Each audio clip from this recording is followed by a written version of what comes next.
Elon Musk has officially challenged Vladimir Putin to a fight, saying the winner would take Ukraine. He even typed out Putin's name in the Russian alphabet. And just in case, here are your fighters. Elon Musk is a pretty big guy. He stands at 6'2", weighs roughly 85 to 90 kgs, and apparently is also trained in Brazilian Jiu-Jitsu. But as we all know, he's not known for his smooth coordination, just something to think about. And in the other corner, Putin is said to only be 5'5" and weighs only 70 kg, but is former Soviet Union spy with the KGB, is a black belt in Taekwondo, even though the black belt is revoked now, and is Russian. So comparing the two, who do you think would win?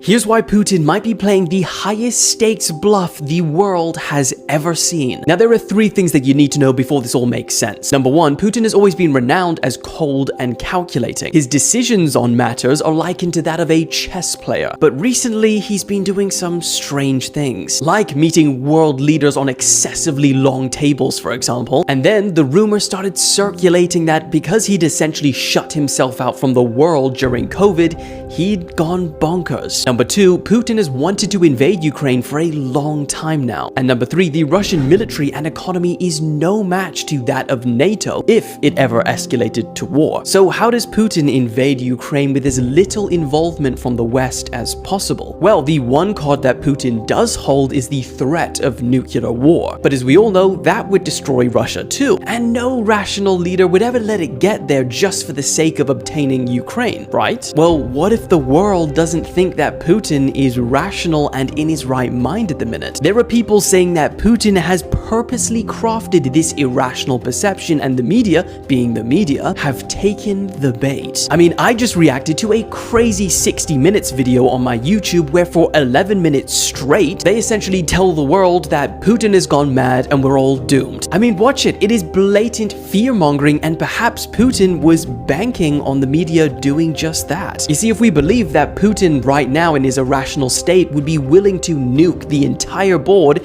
just because he's losing the game, that's the bluff that you really don't want to call, especially when no one asked to play the game in the first place. And that's why Putin might be playing the highest stakes bluff history has ever witnessed. Here is a rapid fire of everything that's happened on day 8 of the Russia-Ukraine war. Russia claims that they have taken control of Kherson, which, if verified, would make it the first major Ukrainian city to fall in the hands of Putin's armed forces. Now, while the capital city of Kiev is still under Ukrainian control, remember that 68-kilometer convoy spotted by a satellite that I spoke about a couple days ago? Well, now it's only 30 kilometers from the city center. Ukraine's president, Zelensky, is now saying that he wants to talk to Putin directly, saying it's the only way to stop this war. Referencing this picture, he said, "Sit down with me, just not 30 meters away like the French president Emmanuel Macron. I don't bite, what are you afraid of?" Animals are now being evacuated from Ukraine to Polish zoos after they were surrounded by Russian tanks. Some good news though, Ukraine have just announced that they have reached an agreement with Russia to temporarily cease fire in certain areas in order to create safe corridors to evacuate civilians and deliver aid.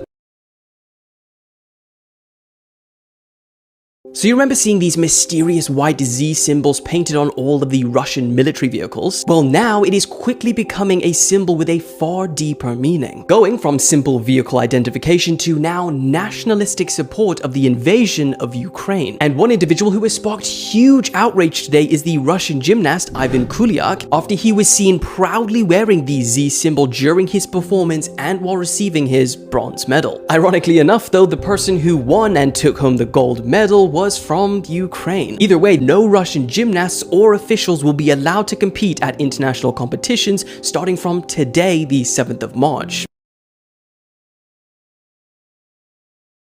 In a speech given only a matter of hours ago, Putin has now ordered Russia's military to put on its deterrent forces, which include nuclear weapons, on special alert. Now, as I mentioned right at the end of my most recent video, you don't put these heavy sanctions on a country like Russia and not expect some sort of retaliation. And sure enough, his reasoning for taking these shocking measures is the following quote from this speech. "As you can see, the West is not only taking unfriendly economic steps against our country, I mean the illegitimate economic economic sanctions everyone knows about, referencing the removal of a number of Russian banks from the SWIFT payment system, highest-ranking officials are allowing themselves to make aggressive statements in relation to our land and our country. Now, it has to be stressed, this does not mean he intends to use the weapons. Moving to alert status likely makes it easier to launch the weapons more quickly, but it does not mean that there is current intent to use them. Either way, the US condemned his decision, calling it an unacceptable escalation. Immediately after his recent announcement, the EU announced an unprecedented new raft of sanctions against Russia, including the following: now financing weapons for Ukraine, a total ban on planes in the EU airspace, and barring Russian media outlets from the EU territory. Now, according to analysis from a security correspondent, Putin's aim is likely to try and deter NATO support for Ukraine by creating fears over how far he is willing to go. Well, if it was less support for Ukraine that he wanted, he has just achieved the exact opposite. Here is a rapid fire of everything that's happened on day 6 of the Russia-Ukraine war. The International Criminal Court is set to open an investigation of war crimes and crimes against humanity after Russian forces bombed the city of Kharkiv. But even if they are found guilty by the ICC, the question of who will enforce punishment brings us right back to our current dilemma of how to help Ukraine without triggering World War III. Visa and MasterCard have now blocked Russian banks from using their network. According to US intelligence, Putin is getting frustrated by his military's slow progress in Ukraine, and he's lashing out at his subordinates in his inner circle in bursts of anger. And you might not clock it at first, but this piece of news is one of the most terrifying out of all of these. This morning in the UN Human Rights Council, more than 140 diplomats refused to listen to Russian Foreign Minister attempt to try and justify military aggression, and they all walked out. And this isn't news, but today I learned that on December the 5th, 1994, Ukraine signed an agreement to hand over all nuclear weapons to Russia in exchange for a guarantee to never be threatened or invaded. And if you want to read that agreement, just Google the Budapest Memorandum of Security Assurances.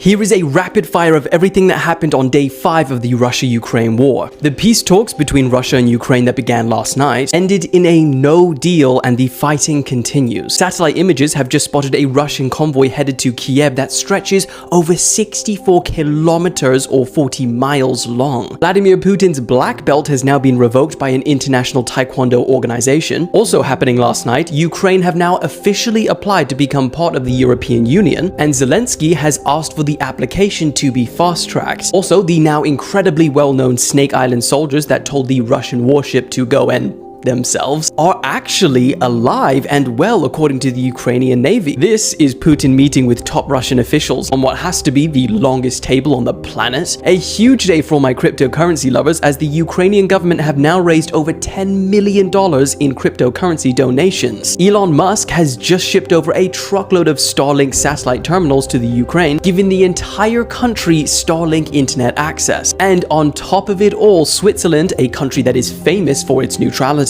has broken its traditional stance in favor over adopting sanctions over Russia.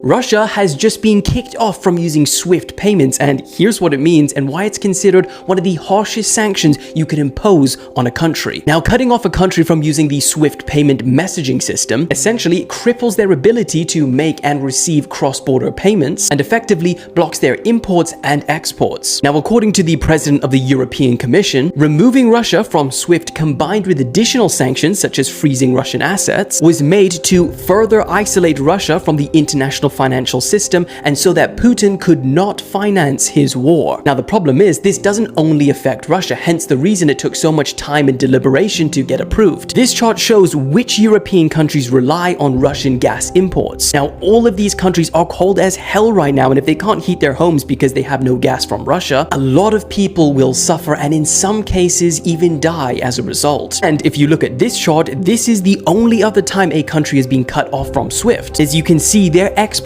took a huge dip in 2012 and didn't recover until 2016, which is when these sanctions were finally lifted. And Europe, as well as other countries, rely on exports from Russia far more than Iran. And not only that, but you don't put these heavy restrictions on a country like Russia and not expect some sort of retaliation. The question is, do you think that this will be enough to stop the war?